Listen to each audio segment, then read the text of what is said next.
it's May 19th, noon. Call this meeting to order. Commissioner Holbrook, you please open us with prayer. Sir. Dear Heavenly Father, we gather today thanking you for this privilege, serving our community, for the many blessings that you've given to us here in Boyd County. And today we especially give you thanks amongst our educators and the school staffs who invested their lives over this past school year. And we just ask for blessings as they conclude this year. We also thank you for this freedom that we enjoy today, especially at the rights and the liberty that we have to vote. So, Lord, guide us today.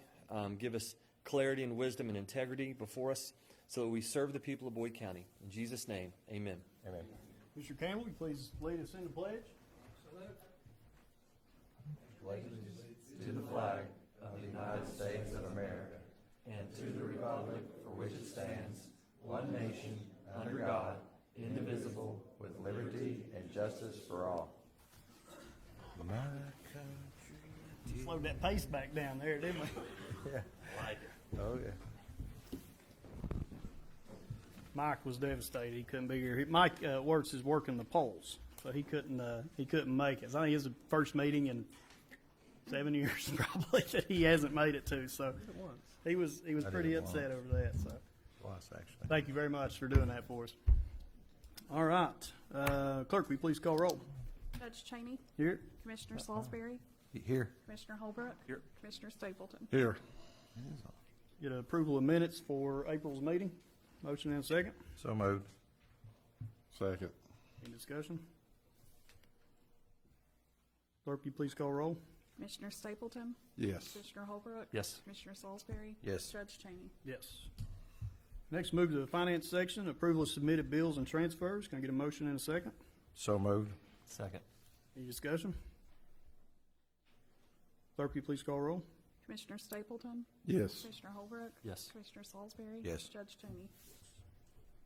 We'll move to the general section. Canonsburg Water District Board Health Benefits. Let's see. This is on behalf of Canonsburg Water District. We're requesting that Boyd County Fiscal Court approve a motion allowing Water District Board members be allowed to participate in the Canonsburg Water District Health Benefit. I don't know why this is a thing that the court has to do, but it's something that we do every single year, and it's literally what it is allowing the district board members to participate in the water district's health care plan. That's all that it is. So nothing's changed for the past X amount of years. This is just something we have to do every year. Get a motion and a second. So moved. Second. Any discussion? Clerk, will you please call roll? Commissioner Stapleton, Yes. Commissioner Holbrook. Yes. Commissioner Salisbury. Yes. Judge Cheney. Yes.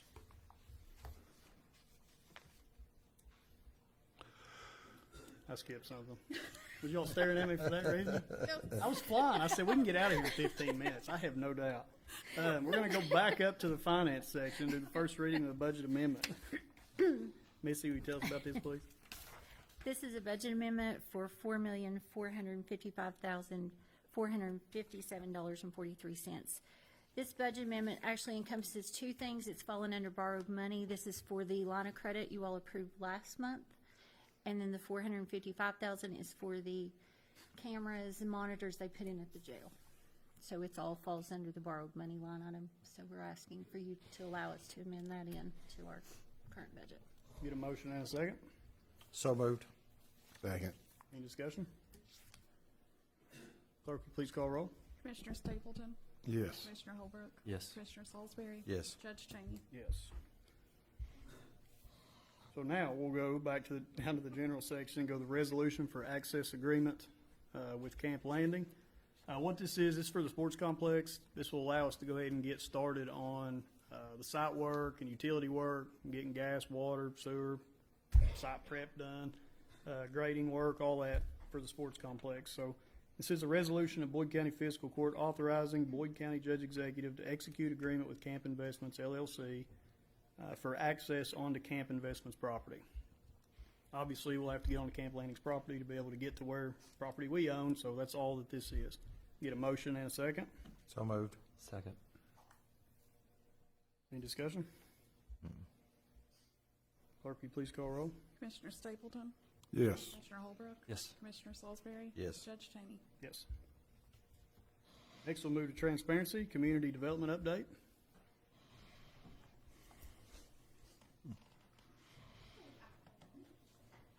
So first thing is dump day. It is going to be on Saturday, May 30th at the Rumpke landfill from 7 a.m. to noon. This is open to all Boyd County residents. You do need to show your driver's license or an ID and a utility bill. Hello. There we go. I'll take it off. Okay. So, do I need to repeat everything? Okay, so Spring Dump Day, May 30th at the Rumpke landfill, 7 a.m. to noon. It's open to all the Boyd County residents. You do need an ID and a utility bill to verify that you are a Boyd Countyan. So there are a few things that you cannot take: hazardous waste, electronics, tires, paint, batteries, and appliances that have Freon in them. You cannot take those. This is intended for like household cleanouts, not to replace your regular trash service. If you have appliances that do not have Freon in them, you can bring those, but all loads need to be tarped and items need to be bagged. Any questions? Oh, that was very good. Okay, beautiful. Next is Touch a Truck. We have about 2.5 weeks till that. That is on June 5th at the Boyd Convention Arts Center. We're going to have our sensory-friendly hour from 10 to 11, so we won't have the lights on the trucks or the sounds and things like that to people who may be sensitive to those. And then at 11, we allow everybody to turn on their lights, honk the horns. Kids can get up in the trucks and all that kind of stuff, so it does get a little loud. So we will start that at 11, and that will go until 1. We'll have free food, crafts, inflatables, all things like that. We do appreciate our local sponsors and partners that make all of our events possible and free for the community. Another thing that we have coming up is called Fun in the Sun. You probably remember Longest Day of Play that we've done for the past few years. Fun in the Sun is going to take place of that. The longest day of the year is actually on Sunday, on Father's Day this year. So we are bumping it to July. That'll give us some space between Touch a Truck and our other events. So will be July 17th on a Friday. That'll be at the old football field behind the preschool, and that'll be at 6 p.m. is when we'll start that. We'll have a foam party, inflatables, crafts, free food, all that kind of stuff there as well, Kona Ice. And then at 9 o'clock, we are watching Nemo. So that'll be a lot of fun. We do popcorn, candy, all that, and we partner with our Family Resource and Youth Service Centers to have that, so a huge shout out to them as well. And if there's anybody who would be interested in coming to host a game, like an outdoor water game, we're looking for people to do that. So organizations and different community partners that would be interested, shoot us a message on Facebook, email me, however you have my contact. And then like our Facebook page to get all our updates on things going on. So I think that's all. Awesome. Okay, thanks. Thank you very much. While we're talking about Dump Day, I want to talk about the dumpster program that I've promised for 2 years is coming. We're finalizing just a couple things. Safety is always a concern of ours. We didn't have any issues, but we just wanted to make sure that everything was kind of dialed in the way we wanted it. We've got open pits that are there essentially when you got the ramp going up to where the dumpsters are on the backside. So we're just kind of crossing our T's, dotting our I's, and we're waiting on the truck to get fixed. So the truck's fixed. We plan to get that open ASAP. I've talked about a video now for a month. I'm going to get it done, and we're going to get this thing open and rolling. It's going to be fantastic. So we're really excited about that. And I know there's a lot of questions on it, and I promise it's going to be here. The air stick with anticipation. Oh, yes. Next on the agenda is private cemeteries. So this is an interesting one too, and Bill Hensley and I we'll talk about this because I know there'll be a lot of questions, concerns. In the past, the jail itself has cut privately owned cemeteries. State law actually prohibits that. That inmate labor is only for certain public or nonprofit purposes. So the second part of that is what we have to figure out. There are a lot of cemeteries that are privately owned. There's a lot of cemeteries that the landowners or the family takes care of and maintains that cemetery. And then there's been a lot of cemeteries that we have took care of in the past. So with that being said, we're no longer going to do private cemeteries that are owned, by a family and just on private property. We're not going to get into that. That's, state law strictly prohibits that. But I fully understand, and this is where we have to do our research. And Larry, this is where I'm going to be getting with you a lot on this. There are cemeteries that when you pull up on a PVA map, they don't have an owner. They're a family cemetery, but there is no owner to them. The deed book doesn't have a transfer page in there. It doesn't have a deed book or page number. It doesn't have a sale date, nothing. So we're going to go through and pull all these out, and we're going to work with JPVA, and we're going to go through this and really see what we can find, right? I mean, if it's privately owned, the only way that we can cut privately owned property is if it's really turned into a nonprofit organization. I think that's how Catlettsburg Cemetery is laid out. It was that one was a little different. It was privately owned, for profit, and then now it's changed to a nonprofit organization, which greatly helps us. So I know this is going to frustrate a lot of people, and please just understand that we're just trying to follow the law and the guidelines that KRS lays out for us, making sure that we don't do work on private property. That's extremely important. Just like we wouldn't go cut, grass at a gas station or anything like that. We've got to make sure that property is for nonprofit purposes only. So give us some time to do our research, and we'll get some things dialed in there. In the meantime, I know it's going to cause some issues, and I'll apologize for that in advance. But we'll work through them. Bill, is there anything you want to touch on there that pretty much cover it? That pretty much covered it. Just they have to be a 501c or a government agency. So that's where that kind of lines out. I know we've done it for years, but then now that it's been brought to attention, if a state inmate worker would get hurt on that property, there's no excuse for the liability on that point because it's already been brought to our attention now. So it's not that we wouldn't love to continue to do it for the county. We've been doing it for years. This wasn't anything except for state law, and now that it's been brought to our attention, it would be on us if we continue to do it. Yeah. The liability issue is really what the problem is. So if we can find a way to get these set up in a 501c3 nonprofit, we can absolutely put them back on, getting dialed in to taking care of them, possibly taking care of them. So something we want to look at. I know it's a very delicate situation, but it's kind of one of those situations our hands are tied, and we're just trying to make sure that we follow the law as well, treat everybody the same. So next on the agenda, it's not on the agenda, but I'm going to talk about it real quick. TextMyGov, something we haven't talked about in a long time. Very important. TextMyGov is a great tool. It's a great asset. We used to have a logo on the screen on the videos, and we'll work on put that back up, and we'll get it shared on the Facebook pages.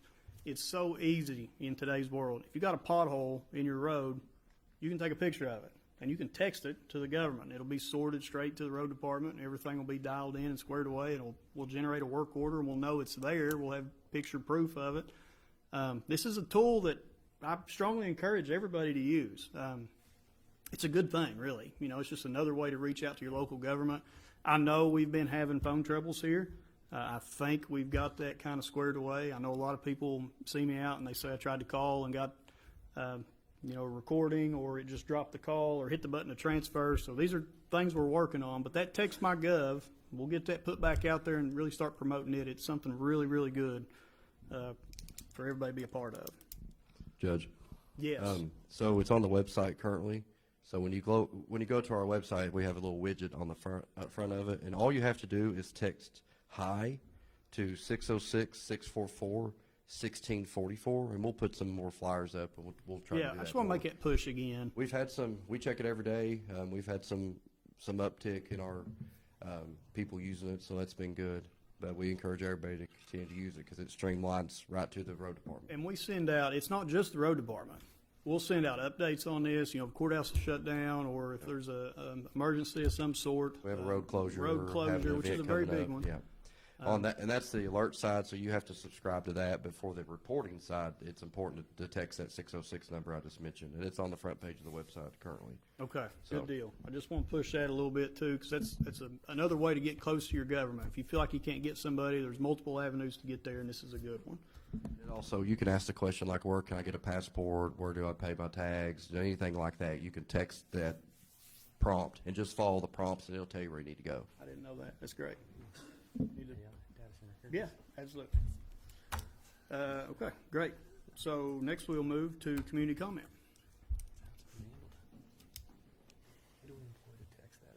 Hi. Do I need to say something? Nope. Say Shauna McCann or Nope, anything? you're Okay, my good. time is going. All right. I'm just here. I just want to make a public comment about my concerns about Rush Off-Road. I live out in Rush, Kentucky. I'm from Boyd County, went to school with Jeremy, so it's not like I've just moved out to Rush. And we are having our quality of life eviscerated because of Rush Off-Road. My neighbor he's a veteran and he has PTSD, and we have recently started talking more in our community. He talks about how it affects his PTSD. I have PTSD from an accident that I was involved in, so they don't follow the noise ordinance, and the trails are so close to our houses you can see them, and I don't mean like the trail system is like right there. It's like you can see there is a trail, you can see them on it. And it's like 100 feet from my neighbor's house. And they go all night. And so you're sleeping, and at 3 o'clock in the morning, whenever they're going up or down the trails, they jolt you awake, and you feel like you're having a heart attack. And they have 2 events coming up, one called Rush and Rowdy, coming up June 10th through the 14th, I think. And they start going all night, Wednesday, Thursday, Friday night, when they have these events, because the people coming aren't from around here. So it's when they have these events, it turns into, it's like a war zone. It's never ending. It's constant. And then there's another big event coming up in August. So concerned about the owners seeming to refuse to properly run his park. I don't know him, so I don't want to slander or anything like that. I don't want to throw shade at anybody, but it seems like he is not willing to hire enough people to properly run and manage his park. And also we have so many middle school and elementary school age boys on dirt bikes on our roads, and it's a state highway, State Route 854.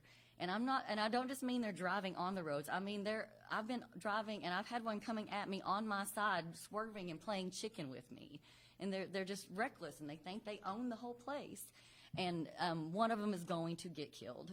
And when that happens, it is going to just eviscerate somebody's life, and I don't want that to happen. My neighbors that just moved in, I want people to come to Rush. I love my community. They just moved in 2 years ago, and they're already talking about leaving because of Rush Off-Road. So I want people like them in my community, people that respect the land and like the quiet and came out there for a certain quality of life. But then we have people that put in businesses, and they don't live in our community. They don't have to deal with the issues that we deal with. And I've been actively complaining about it since before the pandemic. And I feel like we should have made more headway than what we have by this point. And it almost seems like every time I complain about it, they like double down to just prove that they can do what they want on their own property.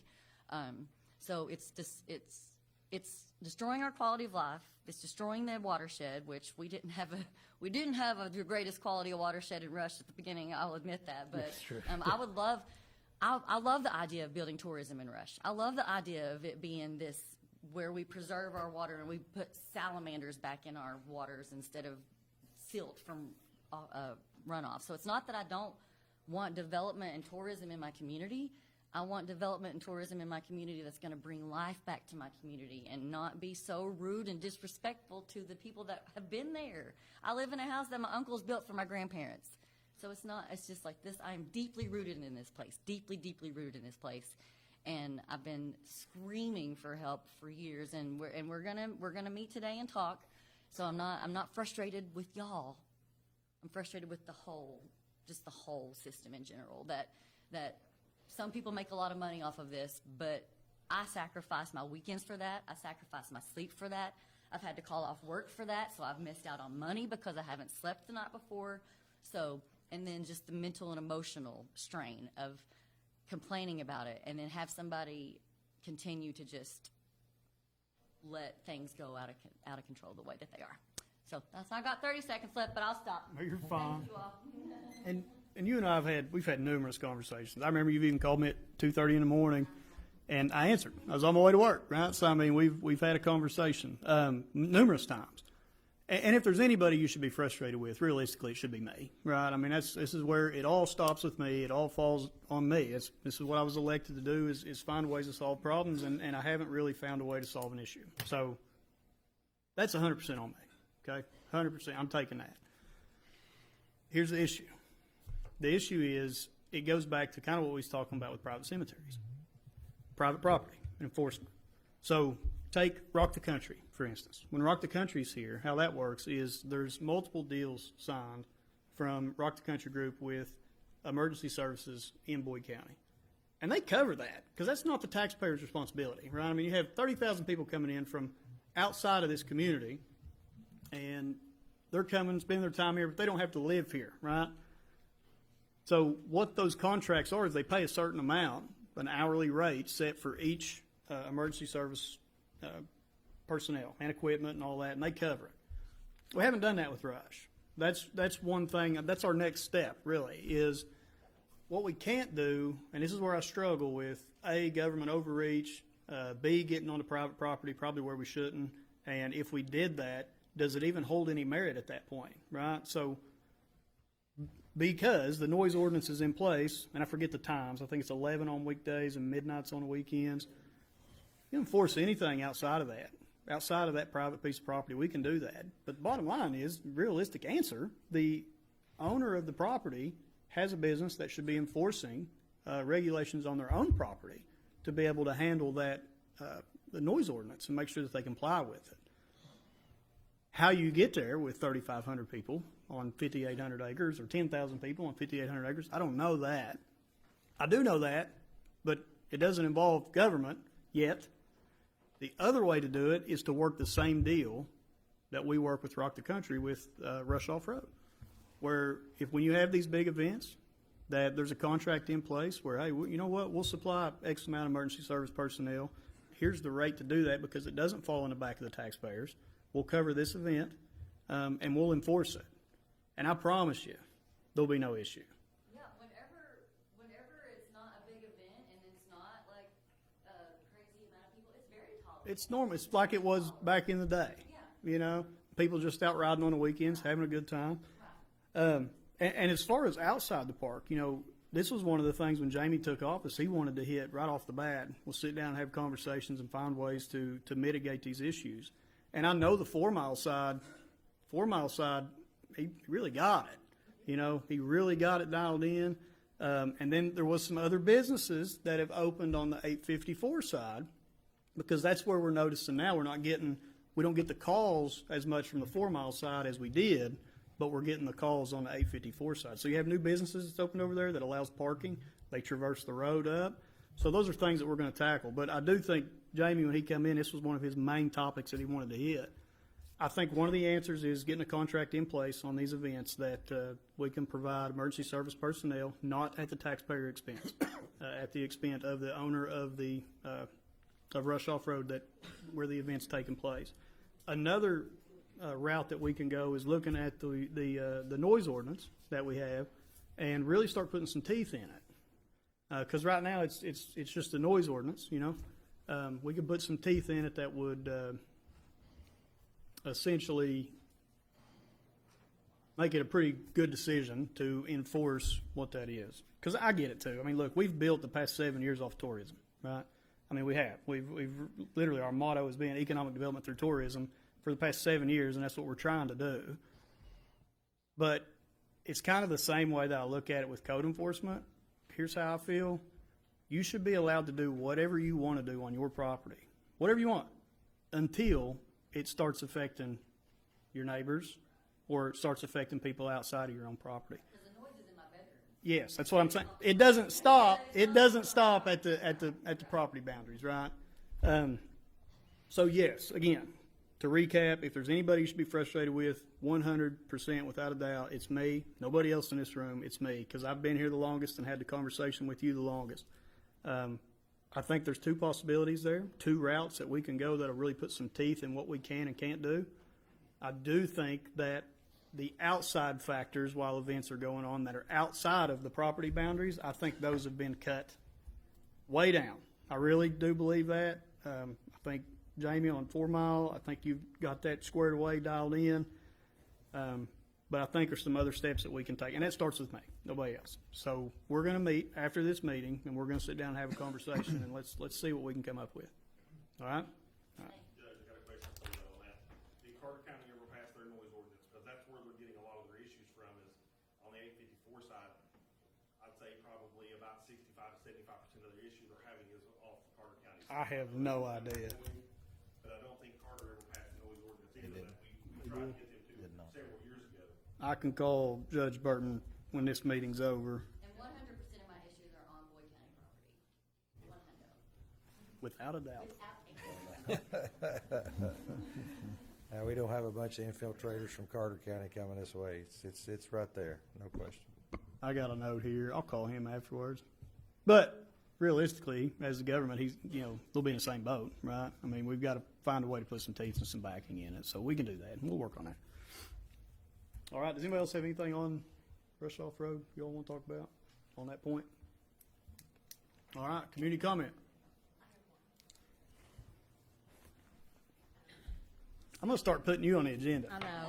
Well, since you talked about the cemeteries, I do a lot of research at the library, at the Ashland Library downtown, and they have files and files about cemeteries that I think would help maybe clarify some of these issues that we're having.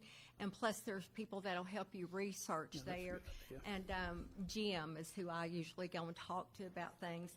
But anyway, I just wanted to let you know about that. So thank you. That is good information. Thank you. It'd be nice if she stepped up and did that research for us. She didn't You hear hear me. me?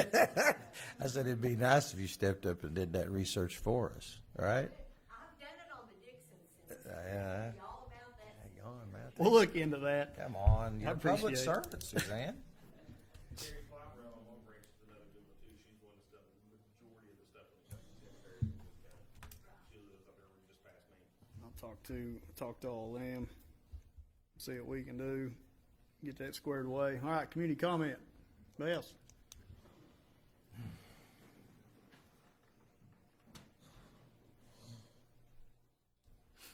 Hi, I'm John Simmons again. How you doing? Well, I come here today to see if we can make a new paper for the easements for Deer Park out there. A new paper, what do you mean, like a new Well, right of way? Yeah, for the right of way, where everybody can sign.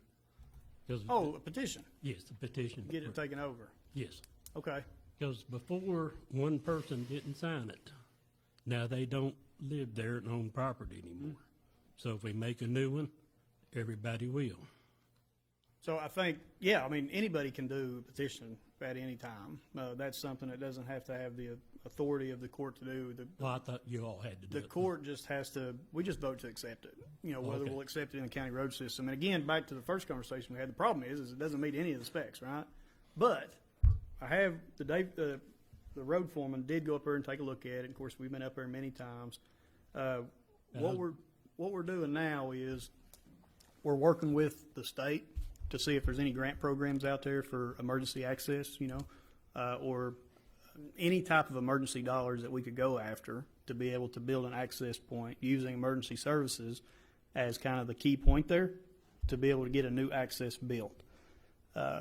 Off top, I mean, I don't know what we'd be looking at there as far as money goes to build a road, but that's what we're working with the state on right now. I know you showed us last month, you've got the map of where we could bring a new road in. Yes. And we looked at that and think that absolutely would work 100%. We just have to find the funds to be able to do it. And I think that there's different departments at the state that we can go through for grant programs to try and get this done. It's a shame that it wasn't completed back when they had signatures, even though there was one that didn't sign. That I wouldn't think that one signature, I don't think it has to be 100%. I think it just has to be a certain percentage, majority, maybe 75%. So it's just going to be, it's unfortunately going to be one of these things. It's going to be a patience thing. We are working on it 100%, and patience on our end. You've went long enough without it that you deserve it, right? So we just need to find a way to make that happen. And grant programs, they're out there, and that's going to have to be the path we go to get this done. So yes, if you want to do a petition, you're more than welcome to do a petition. I'm sure that there will be 100% signatures on that petition to turn in. When the court would act on that petition would most likely be when we find a grant program or something in place to be able to construct the road. Well, the reason I mentioned for you all, because the last time we did that, we went to Bud Stevens' office down there, and everybody signed the paper there. Yeah. So I figured you all is the one that made I don't the think paper. so. I think it's to take over a road is really just a petition, or it's just a request even at this fiscal court, because we've done that numerous times too, where we've sent out 2 people to survey the road or to look at the road, and then they kind of grade it a little bit, and then they come back and tell the court their recommendations. So no, it shouldn't require, the only official action that would be taken would be in the court meeting itself. Okay. So we are still actively looking at it. That's why I was talking to Davey there earlier, road foreman, just to see where we're at and kind of what our options are. Okay. So probably not the 100% best answer you wanted to hear, but it is a step in the right direction from last month. I'll work on the petition. All right. Thank That'll you. work. Thank you. Thank you. Community comment?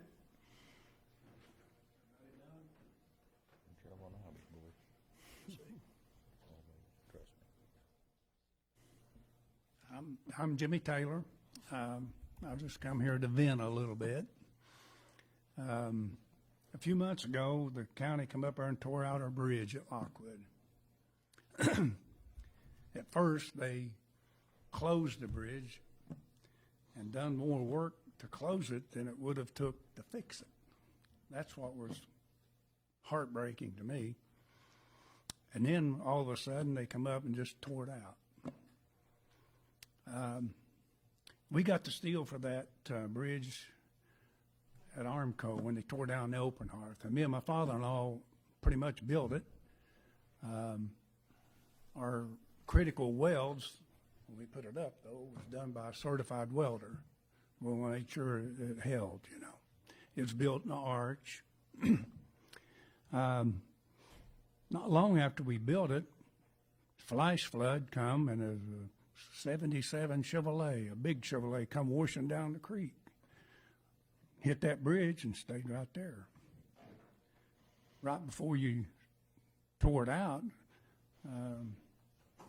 somebody was logging up Whites Creek and had another flash flood, and here come logs and treetops down against the bridge. And that's, I guess somebody called about it. And when you come, took out the logs and the debris, they took out the bridge. Several people have asked me why. There's several people up there that used it to go down to the park. They walked, or several walkers up there. And I said, well, they said it wasn't safe. I lose sleep over that, thinking about that. That bridge, it meant a lot to a lot of people. Me and my son-in-law was up there, or my grandson was up there working a month ago, and this guy come up, and he's an adult man, you know, had a beard, and he said, "What happened to the bridge?" I said, "Well, the county took it out." He said, "Why?" He said, "I brought my daughter up here to see where we grew up and played. I was going to show her the bridge, and it's gone." I said, "Well, it happened. We'll never get that bridge back, but there are several people up there. We've got a lot of young couples with kids, and Whites Creek in that area is not safe. It's crooked, and they drive fast. It's not safe to walk on the highway down there. But they're using the park here lately. Colton Allen, David knows, they've had some get-togethers up there with a lot of people playing softball and people in the neighborhood, people coming in. But I don't know if anything you can do about that, but it would be used if it was. I know it's not. That's not a bridge. It's not an easy thing, but that was a good bridge. That's what bothered me. It wasn't going to go nowhere. If it can hold a 3,500-pound car from Washington by, it holds somebody walking across. I'm sure. It did need a piece of grading on one side where there's concrete run up about so high. That would have been easier to fix than what they did to it to keep people from walking across. Was it wood planked or was it mesh? It was metal. steel grading, Grading? welded, Grading, yeah. all except about that much concrete. That needed to be replaced because it was getting a little iffy. And I thought, well, the county's going to do it. I'd have done it myself, but the county don't want me to work because I put up a scaffold up there last year to fix the flagpole and paint it and put up a new flag. Come back the next day to go to work, and the county come and got my scaffold. What do we do with your scaffold? They took it out to their place. We stole your scaffold? Mm-hmm. Do we still have your scaffold? No, I called them and told them bring it back because I had borrowed it. I had borrowed it off of Chuck Mead. And I was getting ready to go. I was going to fix the flagpole and paint it and all, you know, but they said, no, that's not safe. Well, you know, I try to help, but they do more work trying to keep me from working than they, you know. But anyway, maybe I can sleep a little better if I can vent this to you all. We'll talk about the scaffold thing first. I was completely unaware of that. Sorry, we stole your scaffold. I don't don't care about the scaffold. I do. I care about the scaffold. I care about the I scaffold a knew I lot. could get it back. I'll tell you something. It's the same way.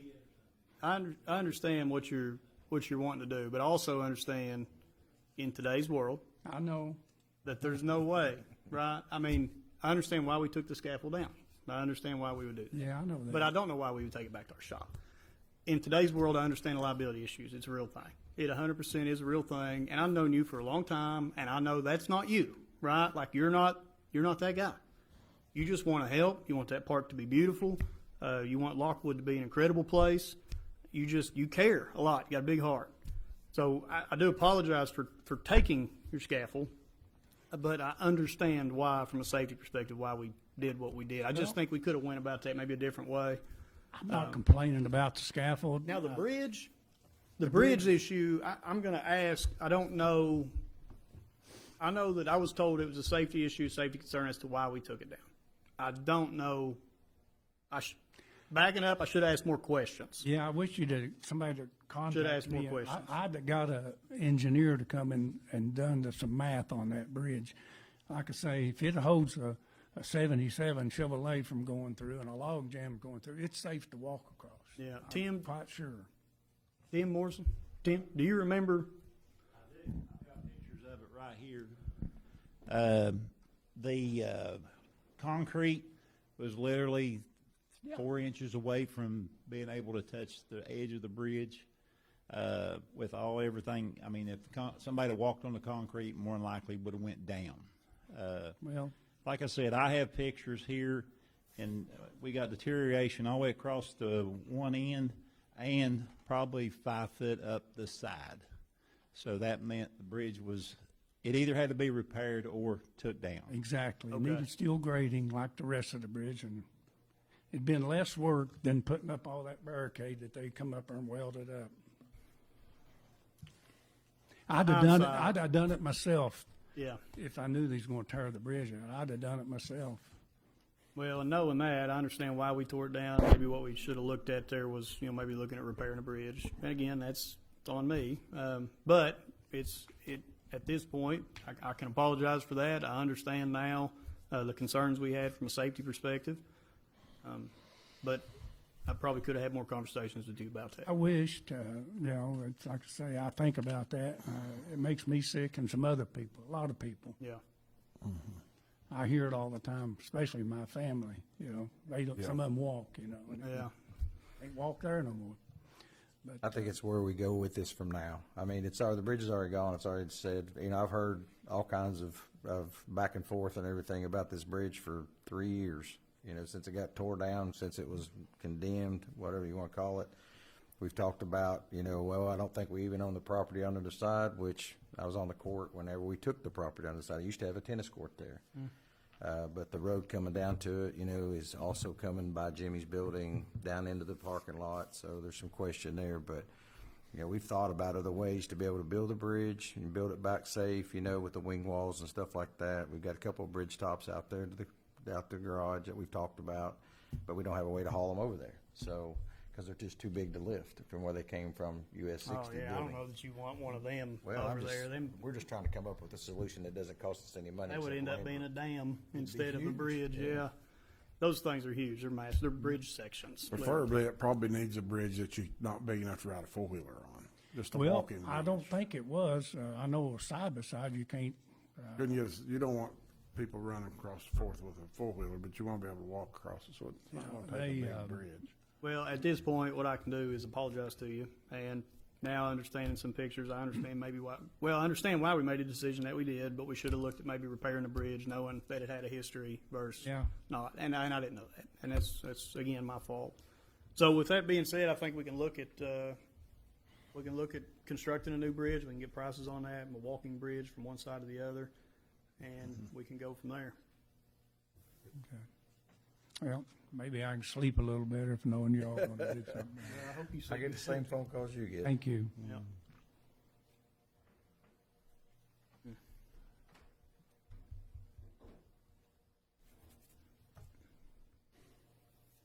Hate that. 'Cause I feel like if you upset him, he really Yep. done something wrong. You know what I mean? Seemed like we Take looked your at dad, that you bridge know. some years back. I can't even tell you how much I've talked about this. I didn't know about that either. Jeez. Okay, all right, community comment. All right, move to new business. Commissioners. Go ahead, Jeremy. Talked to our county clerk earlier today, and I said, what's the stats for early voting? Because I know, we voted this morning, but early voting, this is a very cool comparison. 2 years ago, when it was a presidential election, we had 440 early votes in Boyd County, 440. This year, no presidential election, they had 740. That's significant. So either people are active or they're like, I'm just not going on election day. But either way, people were out, and that's important. And so, before we close, we do want to say thank you to all the people who are working the polls at all the various locations and all the voting centers across the county. So what a cool thing. Drop off your kids at school, go vote. That was a beautiful morning. Or people did it before they did that. So it was a great, seamless experience. I went to the Summit library this morning right at 8 o'clock, right after I dropped my kid off at the middle school, and walked in, boom, transaction. It was incredible. And the volunteers there were fantastic. So thank you all to those who are working 5 a.m. to 9 p.m. tonight, whatever that case may be, or they drop it off here at 7 p.m., whatever it is. So if you missed a family member today because they've been working, we're very much appreciative of them. So let them know when you see them later today that their county appreciates them very much. I agree. Get out and vote. We're all blessed to live in a country where you can do that. So we need to exercise that. And my mom always told me that if you don't vote, you can't complain. Right. So, Yeah. there was different words. Because I But- got the same words. Yeah. It used to be. But anyway, get out there, vote. Kevin's got good setup everywhere. And you can vote anywhere, too, by the way. It's been that way for a few years. You can go anywhere you want to vote in the county. We'll pull up your name. You can vote there. It's great. It really is. So we're tickled to death for that. I know everybody's kind of looking forward to get past today and move on. So, all right, new business. Somebody else? Dave, you got anything? Nope. Randy? Nope. All right. Next meeting. We have 2 in June, aren't we? June Have 2. 2nd. That's what was told to me. Will be June 2nd. June 30th Noon will be the second here. one. We'll have 2 meetings next month, too. June 2nd, June 30th. June 30th will be really to approve bidding process for the county and get ready for the new fiscal year. So, June 2nd, we'll see you there. Motion to adjourn. So moved. Everybody's in favor. Thank you all. I was in favor.